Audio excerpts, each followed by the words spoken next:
আচ্ছা, আপনি নামাজ পড়েন, রোজা রাখেন, সারাদিন মাথায় টুপি দিয়ে ঘোরেন, আপনি কি দাড়ি কাটা কোনো মানুষের নেতৃত্ব মানতে পারেন?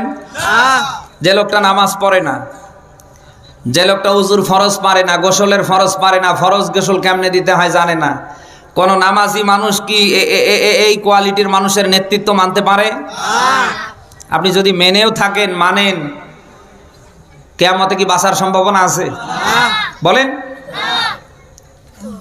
আপনি নিজে ভালো কাজ করবেন আর খারাপ 2 নাম্বার মানুষের নেতৃত্ব মানবেন, এটা কি সম্ভব? আপনাদের শিক্ষার জন্য বলছি, কেন ভালো নেতৃত্ব আপনি বেছে নেবেন।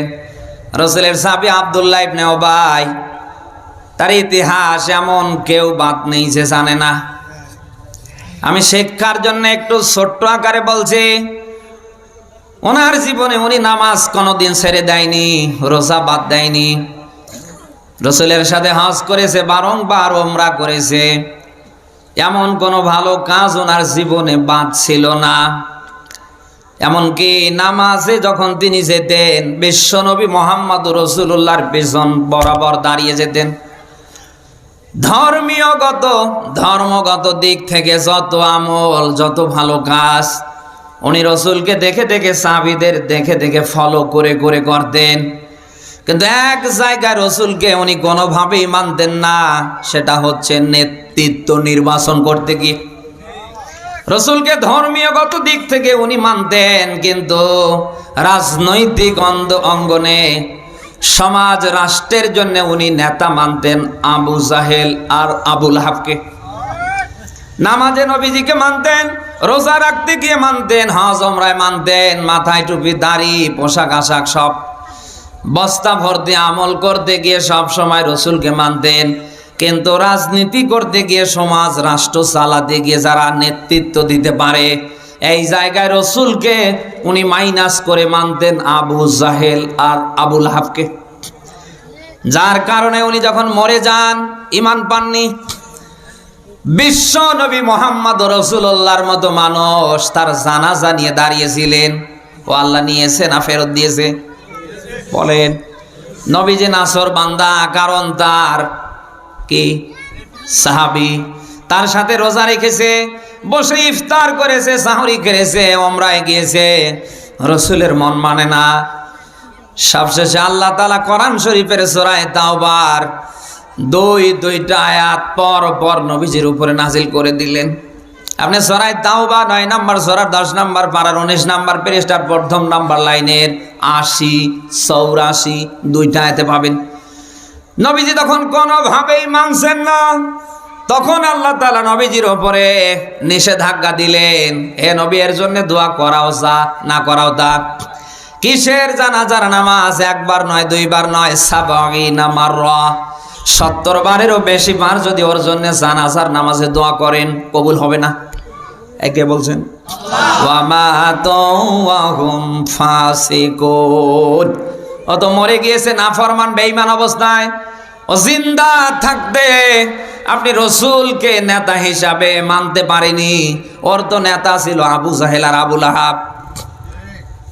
প্রাণপ্রিয় পাবনাবাসী, শিক্ষার জন্য বলছি, আপনি যতই নামাজ পড়েন, রোজা রাখেন, হজ করেন, ওমরা করেন, যত বস্তা ভর্তি আমল করেন, ভালো মানুষকে যদি আপনার নেতৃত্বের জায়গায় আপনি নিয়ে আসতে না পারেন, ভালো মানুষের নেতৃত্ব যদি আপনার জীবনে আপনি নিতে না পারেন, আপনার অবস্থাও হবে আব্দুল্লাহ ইবনে উবাইর মতো। মরে যাবেন, ঈমান পাবেন না। আমি হুজুর কেন? কাবার ইমাম যদি ভাড়া করে নিয়ে এসেও আপনার জানাজা দেয়া হয়, কবুল হবে? বলেন। এই কথাগুলি বলতে গেলে অনেকে মনে করে হুজুর এখন অন্য দলের দিকে পল্টি খাচ্ছে। আরে ভাই, আমি তো কোরআন হাদিসের চশমা লাগিয়ে দেখতে পাচ্ছি আপনি এমন এমন মানুষের নেতৃত্ব গ্রহণ করে বসে আছেন। নামাজ নেই, কালাম নেই, আল্লাহ নাই, রাসূল নেই, আখিরাত পরকাল কিছু নেই, ও শুধু ধান্দায় আছে কি করে লাভ দিয়ে চেয়ারে বসা যায়। বলেন। এখন যদিও আপনার কাছে মনে হচ্ছে ফেরেশতা জিবরাইল আমিনের ছোট ভাই, ও তো ধান্দায় আছে কি করে ক্ষমতার চেয়ারে লাভ দিয়ে বসা যায়। আমি তো কোরআন হাদিসের চশমা লাগিয়ে দেখতে পাচ্ছি কিয়ামতে মানুষ সবচেয়ে বেশি দুঃখ করবে নেতৃত্ব নির্বাচন নিয়ে। ওই দিন ডাক দেয়া বলবেন রব্বুল আলামিন, কি দুনিয়ায় করেছিলাম, আমরা তো বড্ড ভুল করে ফেলেছিলাম। ভালো ভালো মানুষের যদি নেতৃত্ব আমরা গ্রহণ করতাম, অন্তত আজ আমাদের এই জায়গায় আসা লাগতো না। পাবনাবাসী, আমি জানতে চাই, ওই দিন আফসোসে কোনো কাজ হবে? আফসোস এখন করার দরকার আছে না নেই? ওই দিন অনেক মানুষ আল্লাহর এ কথা বলবে, ইয়াকুলু রব্বানা ইন্না আতা'না সাদাতানা ওয়া কুবারানা ফাদাল্লুনা সাবিলা। ওই দিন তারা বলবে, আল্লাহ, এই যে নেতা, এই যে মুরব্বীর সারাটা জীবন আনুগত্য করেছি, ওরা যা বলেছে আমরা তাই করেছি, ফাদাল্লুনা সাবিলা, এই মুরব্বী, এই নেতা আমাদের পথভ্রষ্ট করেছে। আজকে যত শাস্তি দিবা আমাদের সে এই নেতারে, এই মুরব্বীরে ডাবল দাও, কারণ এদের ইশারায় ইঙ্গিতে অনেক ইসলামপন্থী নেতার উপরে আমরা অতর্কিত অভিযান চালিয়েছিলাম না? এ তো এ দেশে নেই। কারোর কাছে হাতিয়ার হিসাবে ব্যবহার হবেন না। আপনাকে তো আল্লাহ ভালো মন্দের জ্ঞান দিয়েছে, কারোর পিছনে যাওয়ার আগে তো অন্তত আপনার চিন্তা ভাবনা করা দরকার। বলেন না কেন? আপনি কি দেখতে পান না, একটা ছাগল সবার কাছ দিয়ে আসতে চায় না, আপনি রশি ধরে টানেন তাড়াতাড়ি আয়, ও মোটে আসে না। ও যেন আর দুইটা পা দিয়ে ব্রেক ধরে আর আপনার দিকে যেন তাকিয়ে থাকে, আরো যেন বারবার বলে, মালিক আমারে কি রাত্রের বেলায় সবাই করে খেয়ে ফেলবে না আমার দ্বারা বংশ বাড়াবে? একটা ছাগল সবার সাথে আসতে চায় না, যাওয়ার আগে অন্তত চিন্তা ভাবনা করে। বলেন না কেন? আপনি তো সৃষ্টির ভেতরে ভিআইপি, আপনি কি এই ছাগল থেকেও শিক্ষা নিতে পারেন না? কার পিছনে দৌড়ান, কার পিছনে স্লোগান দেন, কাকে ক্ষমতার চেয়ারে বসানোর জন্য উঠে পড়ে লেগেছেন? অন্তত আপনার চিন্তা ভাবনা করার দরকার। ওই লোকটা তো নিজেই বাঁচতে পারে না, ও আমারে বাঁচাবে কি করে? কিয়ামতের কঠিন মুসিবতের দিন যেই দিন কায়েম হবে, ওই দিন অনেক নামাজি, রোজাদার, ভালো ভালো মানুষ আমল নামা এরকম হাতে পাবার পরে কান্নায় ভেঙে পড়বে। ডাক দেয়া বলবে, রব্বুল আলামিন, দুনিয়ায় নামাজি ছিলাম, রোজাদার ছিলাম, এমন কোন ভালো কাজ বাদ নেই আমার জীবনে আমি না করেছি, কিন্তু কি এ তো দেখছি অন্যায় অপরাধে যেন আমল নামা ভরে গিয়েছে। আল্লাহ তাআলা প্রত্যুত্তরে ডাক দেয়া বলবে, বান্দা, দুনিয়ায় তুমিও ভালো কাজ করেছিলে, তুমিও যেমন জানো আমি আল্লাহ তেমন জানি, কিন্তু এমন এমন মানুষকে তুমি রায় দিয়েছিলে, সমর্থন দিয়েছিলে, তোমার রায় সমর্থন পাবার পরে ও 180 মাইল বেগে দেশের সম্পদ কানাডার সাহেব পাড়ায়, বেগম পাড়ায় পরিণত করেছিল। তোমার একটু সাপোর্ট রায় পাবার পরে, ক্ষমতার চেয়ারে বসার পরে অত বসে নেই, ও প্রকাশ্যে মদ খাবার লাইসেন্স দিয়েছিল।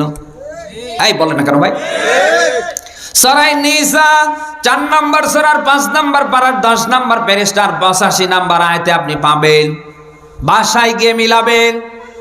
আল্লাহ পাক বলেন, ওয়ামাইয়াশফা শাফাআতান হাসানা ইয়াকুল্লাহু নাসিবুম মিনহা ওয়ামাইয়াশফা শাফাআতান সাইয়্যা ইয়াকুল্লাহু কিফলুম মিনহা। আছে একটা কোরআন শরীফে আছে না? আয়াতটার দিকে খেয়াল করেন। আল্লাহ পাক বলেন, যে বাজার আছে কেউ হতে পারে, মাইয়াশফা শাফাআতান হাসানা। আল্লাহ বলেন যে কেউ হতে পারে, যারা এই দুনিয়ায় ভালো কোনো কাজে, ভালো কোনো মানুষকে রায় দেবে, সমর্থন দেবে, ইয়াকুল্লাহু নাসিবুম মিনহা। আল্লাহ বলেন ও যত ভালো কাজ করবে সেখান থেকে একটা অংশর আমল নামায় বার্তাবে। সুবহানাল্লাহ বলতে পারেন না? ভালো কোনো মানুষের পক্ষে যদি রায় দিতে পারেন, আগামীতে সমর্থন দিতে পারেন, ওর পক্ষে যদি আপনি কর্মী হয়ে কাজ করতে পারেন, ও ভালো জায়গায় বসার পরে যত ভালো কাজ করবে ওখান থেকে ইয়াকুল্লাহু নাসিবুম মিনহা, একটা অংশ আপনার আমল নামায় আল্লাহ দিতেই থাকবে। অপর সিস্টেম দেখুন, অমাইয়াসবা সাফা দাংসাইয়া ইয়াকুল্লাহু কিফলুম মিনহা। আল্লাহ বলেন যে বাজারা এখানে যে কেউ হতে পারে যারা খারাপ কোনো কাজে রায় দিবে, সমর্থন দেবে, খারাপ কোনো মানুষকে রায় দিয়ে সমর্থন দিয়ে আগামীতে চেয়ারে বসাবে, ও যত অন্যায় অপরাধের পাহাড় গড়বে, ইয়াকুল্লাহু কিফলুম মিনহা, ওখান থেকে একটা অংশ আপনার আমল নামায় বার্তাবে। পাবনাবাসী, আমি জানতে চাই আগামীতে ভালো মানুষের নেতৃত্ব আমাদের গ্রহণের দরকার আছে না নেই?